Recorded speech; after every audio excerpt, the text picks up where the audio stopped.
ভেঙে যাওয়া মানেই জীবন শেষ হয়ে যাওয়া নয়, ভেঙে যাওয়া মানেই তো আরো একটি সুযোগ রবকে চেনার, চারপাশের মানুষগুলোকে চেনার যারা আপনাকে ভেঙে দিয়েছে। তাদের জন্য আপনি কেন ভেঙে পড়বেন? ঘুরে দাঁড়ান, নিজেকে এমন এক পর্যায়ে নিয়ে যান যেন এই ঘুরে দাঁড়ানোটাই তাদের জন্য দাঁত ভাঙা জবাব হিসেবে দাঁড়িয়ে যায়। যিনি আপনাকে এত এত ভালোবাসেন যে কখনো ছেড়ে যান না, আপনি সে রবের জন্য সামনে এগিয়ে যান।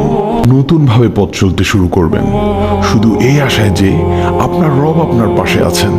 আপনি যদি আপনার রবকে স্মরণ করেন, তাহলে তিনিও আপনাকে স্মরণ করবেন। কোনো সন্দেহ নেই এতে। তাই কোনো সংকোচ ছাড়াই আল্লাহর উপর তাওয়াক্কুল করে এগিয়ে যাওয়া আপনার জন্য কল্যাণকর। ভাঙা হৃদয়কে জোড়া লাগানোর জন্য আল্লাহই যথেষ্ট। যে আল্লাহর উপর ভরসা করে তার জন্য আল্লাহই যথেষ্ট। হে আমার রব, আমার এই ভাঙা হৃদয়টি সবসময় আপনাকেই খুঁজে বেড়ায়, শুধু আপনার দয়ার আশায়।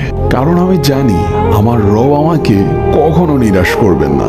আল্লাহ আমাদের সকলকে রবের ফায়সালার উপর সন্তুষ্ট থাকার তৌফিক দান করুন। আমিন।